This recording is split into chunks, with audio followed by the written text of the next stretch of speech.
उत्तराखंड के ऊंचे ऊंचे पहाड़ों में जहां आज भी हवाओं के साथ लोक कथाएं गूंजती हैं, जहां मंदिरों की घंटियां और जंगल की खामोशी के बीच एक रहस्यमय ध्वनि सदियों से सुनाई देती आ रही है, वहां एक ऐसी परंपरा जीवित है जो सिर्फ संगीत ही नहीं है बल्कि देवताओं की भाषा मानी जाती है।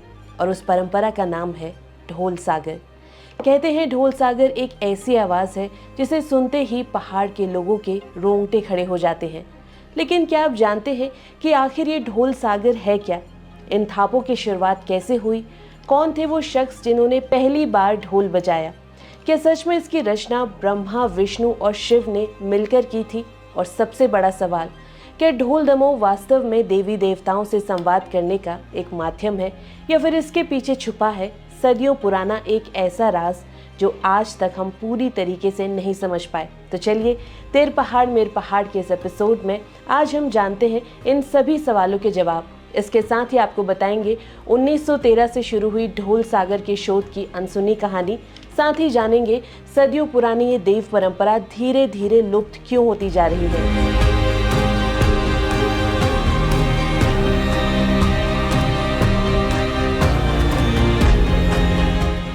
कहते हैं ट्रेंड्स आते हैं और चले जाते हैं, लेकिन परंपराएं कभी खत्म नहीं होती, क्योंकि परंपराएं ही वो मजबूत नींव है जिन पर एक पूरा समाज खड़ा होता है। ढोल सागर भी ऐसी ही एक परंपरा है जिसे देवताओं और पूर्वजों को बुलाने वाली एक लोक ग्रांथिक परंपरा माना जाता है। ढोल दमों के माध्यम से कई प्रकार की विशेष तालों को बजाया जाता है। ढोल सागर में लगभग 12,000 श्लोकों का वर्णन किया गया है। इन तालों के माध्यम से एक तरह की बातचीत या फिर विशेष संवाद का आदान प्रदान किया जाता है। अलग अलग समय पर अलग अलग ताल बजाई जाती हैं, जिससे इस बात का पता चलता है कि कौन सा संस्कार या फिर अवसर चल रहा है। कहते हैं जब पहाड़ों में ढोल की पहली थाप गूंजती है तो सिर्फ इंसान के कदम ही नहीं थिरकते, बल्कि देवी देवता भी उस ध्वनि से आकर्षित होकर धरती पर उतर आते हैं। यही वजह है कि उत्तराखंड में किसी शादी, देवी देवताओं के जागर, पूजा अनुष्ठान या फिर किसी भी शुभ कार्य में ढोल दमों की धुन को बेहद पवित्र और शुभ माना जाता है। जब इन अनुष्ठानों में ढोल दमों बजते हैं तो इनको बजाने वाले इसके साथ जो पंक्तियां या फिर मंत्र जैसे श्लोक बोलते हैं, उन्हें ही ढोल सागर कहा जाता है। ढोल बजाने वालों को औजी, ढोली, दास या फिर बाजगी जैसे पारंपरिक नामों से भी जाना जाता है। इनमें खुद मां सरस्वती का वास होता है। पारंपरिक रूप से ढोल सागर को याद करके ही बोला जाता है, जो कि कठिन तपस्या से कम बिल्कुल नहीं है। ढोल वादक केवल ताल ही नहीं बजाता, बल्कि वो ढोल बजाने से पहले उसका अभिषेक करता है, उसको देवता के समान पूजता है। हर ताल के साथ विशेष श्लोक और पंक्तियां होती हैं।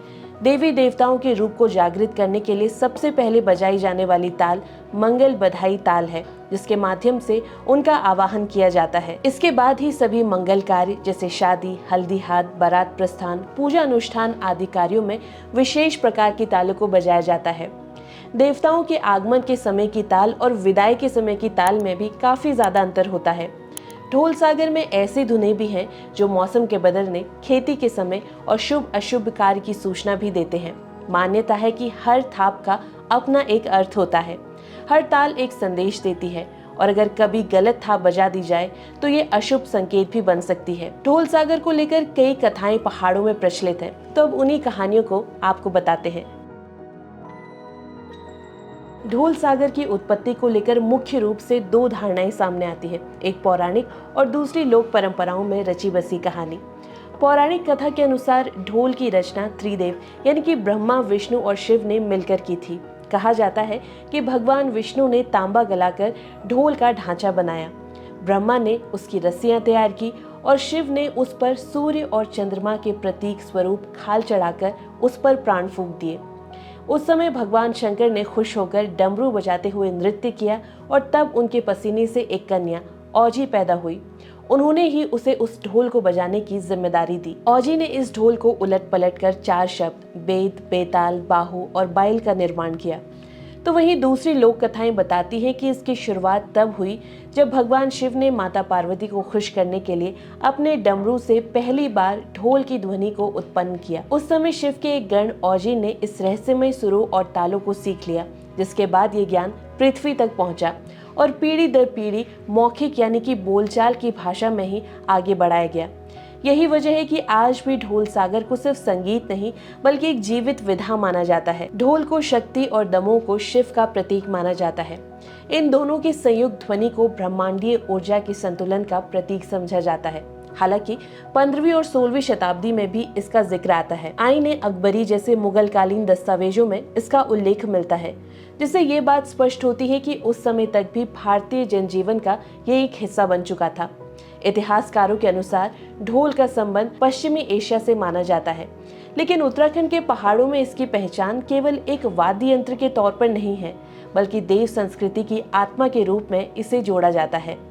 आज भी पहाड़ों में ढोल की आवाज जब गूंजती है तो ऐसा लगता है कि जैसे सदियों पुरानी कोई शक्ति फिर से जीवित हो उठी हो। ढोल सागर लिखने का श्रेय मुख्य रूप से हिमालय क्षेत्र के लोक कलाकारों और मंदिरों को जाता है।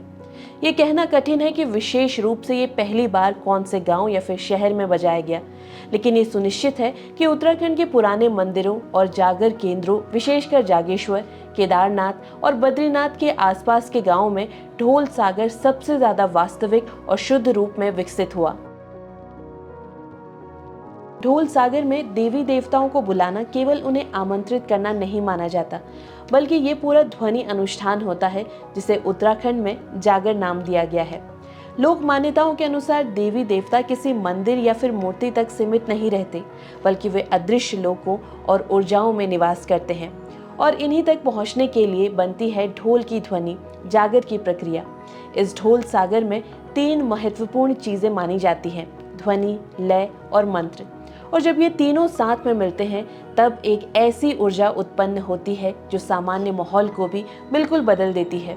कहा जाता है कि देवताओं को बुलाने से पहले ढोल वादक विशेष ताल बजाते हैं जो दशों दिशाओं के द्वार खोल देते हैं। इस दौरान ढोल में एक खास प्रकार की थाप दी जाती है, जिसे लोक भाषा में पवित्र घेरा बनाना कहते हैं।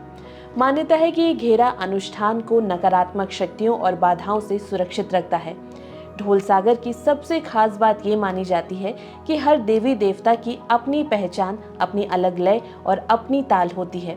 जैसे कि हर इंसान का अपना नाम होता है, वैसे ही ढोल सागर में हर देवता का अपना एक ध्वनि संकेत भी होता है। एक अनुभवी औजी को ज्ञान होता है कि किस देवता के लिए ढोल में किस गति और किस ताकत से प्रहार करना है। जैसे पांडवों को बुलाने के लिए भारी और गूंजदार ताल बजाई जाती है, जो वीरता, शक्ति और अनुशासन का प्रतीक मानी जाती है। मां नंदा देवी के लिए करुणा और मंगल भाव से भरी धीमी भावुक ताल बजाई जाती है, जिसमें भक्ति का एहसास होता है। वहीं नरसिंह और भैरव जैसे उग्र देवताओं के लिए बहुत तेज और तीव्र गति वाली ताल बजाई जाती है, जिससे कंपन शरीर तक महसूस होने लगती है। कहा जाता है कि जैसे जैसे ढोल की थाप तेज होने लगती है, वैसे वैसे उस व्यक्ति के शरीर में बदलाव आने लगते हैं, जिसको लोग देवता का आना मानते हैं। उनकी सांसें तेज होने लगती हैं, शरीर कांपने लगता है और माहौल पूरी तरीके से बदल जाता है। इस समय एक खास ताल बजाई जाती है जिसे धुयाल कहा जाता है। लोक मान्यताओं में इस पल को देवता का अवतरण माना जाता है, लेकिन देवता के आने के बाद भी ढोल बजना बंद नहीं होता।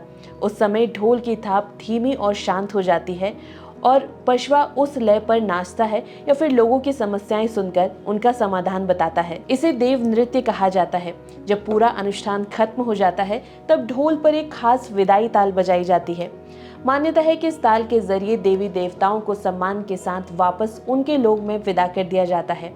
उत्तराखंड के लोगों का विश्वास है कि अगर मन साफ हो और ढोल की ताल सही तरीके से बजाई जाए तो उसकी ध्वनि में इतनी शक्ति होती है कि वो आपस में पूरे वातावरण में कंपन पैदा कर सकती है।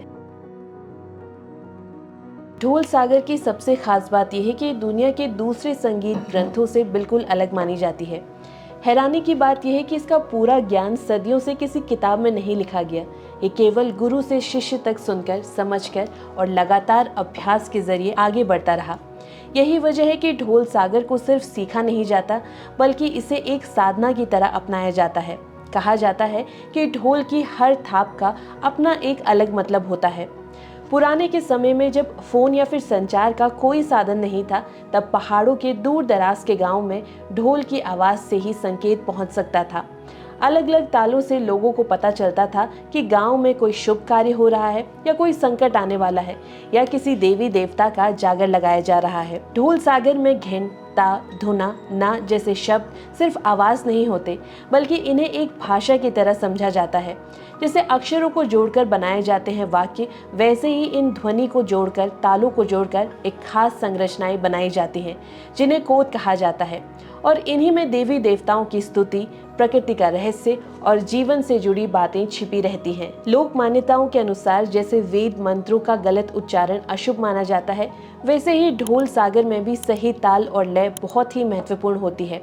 अगर देवी देवताओं के आवाहन के समय गलत ताल बज जाती है तो इसे दोष माना जाता है। यही कारण था कि पुराने के समय में ढोल सागर के ज्ञाता ढोल बजाने से पहले उपवास रखते थे, खुद को शुद्ध करते थे और मंत्र बोलने के बाद ही ढोल को हाथ लगाते थे। इसी वजह से उत्तराखंड में ढोल सिर्फ एक वाद्य यंत्र नहीं है, बल्कि देव परंपरा और आध्यात्मिक शक्ति का माध्यम माना जाता है। आज भी इसका ज्ञान लिखित रूप से कहीं अच्छे से उपलब्ध नहीं है। कुछ शोधकर्ताओं ने भले ही इसको लिखने और सुरक्षित करने की कोशिश जरूर की, लेकिन असली ढोल सागर आज भी पहाड़ की लोक कथाओं, परंपराओं और अनुभवी वादकों की यादों में जीवित है।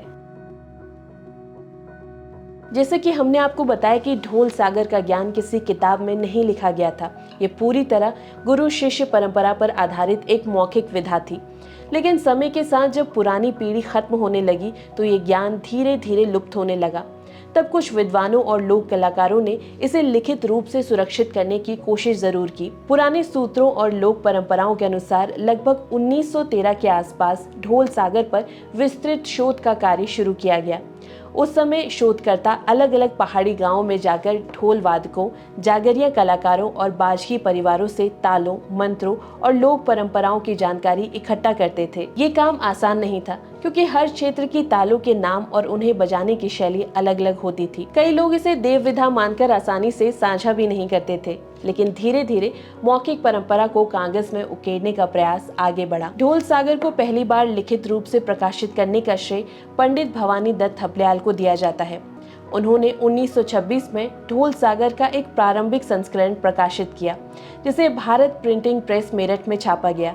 माना जाता है कि तत्कालीन तहसीलदार ईश्वरी दत्त ने इसके अनुवाद और संकलन में महत्वपूर्ण भूमिका निभाई थी। ये उस समय की सबसे बड़ी घटना थी, क्योंकि पहली बार कोई मौखिक लोक विधा पुस्तक के रूप में सामने आई थी। इसके बाद 1932 में ब्रह्मानंद थपलियाल ने बद्री केदारेश्वर प्रेस पौड़ी में ढोल सागर प्रथम खंड प्रकाशित किया। कहा जाता है कि इसकी लगभग 1000 कॉपियां छापी गई। इस प्रकाशन ने ढोल सागर को सीमित समुदाय से निकालकर आम समाज और शोधकर्ताओं तक पहुंचाने का काम किया। तो जो ज्ञान पहले केवल बाजगी परिवार तक सीमित था, अब वो पढ़े लिखे समाज तक पहुंचने लगा। यही कारण है कि 1932 में ये प्रकाशन उत्तराखंड के लोक सांस्कृतिक इतिहास में एक महत्वपूर्ण पड़ाव बन गया। इसी दौरान दमोह सागर नाम से भी एक छोटा ग्रंथ सामने आया, जिसे प्रेमलाल भट्ट ने लिखा था और 1926 में प्रकाशित किया था। हालांकि इसे पूर्ण दमोह सागर के रूप में व्यापक पहचान नहीं मिली, लेकिन लोक विधा परंपरा के शुरुआती लेखन शोधों में इसका नाम जरूर सामने आता है। इससे ये बात तो साफ होती है कि उस समय उत्तराखंड के कई विद्वान इस मौखिक परंपरा को बचाने के लिए लगातार प्रयास कर रहे थे। बाद के वर्षों में कई शोधकर्ताओं और लोक कलाकारों ने ढोल सागर को संरक्षित करने में एक बड़ा योगदान दिया। डॉक्टर शिव प्रसाद डबराल ने उत्तराखंड के इतिहास और लोक संस्कृति पर व्यापक शोध कार्य किया और ढोल सागर जैसी परंपराओं को ऐतिहासिक संदर्भों से जोड़ने का भी प्रयास उन्होंने किया। वहीं केशव अनुरागी ने ढोल वादन की परंपरा शैली को बचाने, कलाकारों को प्रशिक्षण देने और लोक धुनों को नई पीढ़ी तक पहुंचाने में एक महत्वपूर्ण भूमिका निभाई। शिवानंद नौटियाल जैसे विद्वानों ने भी जागर, लोक धुनों और स्वर लिपियों को अपने लेखन में स्थान देकर इस विधा को जीवित रखने में बहुत बड़ा प्रयास किया। आज भी उत्तराखंड के कई गांवों में ऐसे अनुभवी ढोल वादक ज्ञाता मौजूद हैं, जिन्हें सैकड़ों ताले और देव धुनें याद है। कई शोधकर्ता आज भी दूर दराज के पहाड़ी इलाकों में उन बुजुर्ग उस्तादों की तलाश में हैं, जिनके पास सागर का एक ऐसा ज्ञान है जो अभी तक दर्ज नहीं किया गया। लेकिन ये भी माना जाता है कि ढोल सागर का पूरा ज्ञान अब किसी एक व्यक्ति के पास नहीं बचा है। समय के साथ उनकी शाखाएं, ताले, परंपराएं धीरे धीरे लुप्त होती चली गई हैं। फिर भी जब पहाड़ों के किसी मंदिर के आंगन में ढोल दमों की आवाज़ सुनाई देती है, तो वो केवल संगीत नहीं होता, बल्कि सदियों पुरानी लोक स्मृतियाँ, देव आस्था और हिमालय की संस्कृति की आत्मा सुनाई देती है। आज सदियों पुरानी ये महान लोक परंपरा एक बड़े संकट का सामना कर रही है। कभी उत्तराखंड के गांव में कोई ऐसा शुभ अवसर नहीं होता था जब ढोल दमोह की गूंज ना सुनाई दे। शादी ब्याह, पूजा, मेले, देव जागर और हर संस्कार में इस वाद्य यंत्र का खास प्रयोग होता था। लेकिन बदलते समय के साथ आधुनिकता और नई सामाजिक सोच ने इस परंपरा को कहीं न कहीं पीछे ढकेल दिया है। अब गाँव में ढोल दमोह की जगह डीजे और आधुनिक संगीत ने ले ली है। सबसे बड़ी समस्या ये है कि ढोल दमोह बजाने वाले पारंपरिक कलाकारों के पास रोजगार के अवसर बहुत कम रह गए हैं। कई आधुनिक कलाकार अपनी आजीविका चलाने के लिए दूसरे काम करने के लिए मजबूर हैं।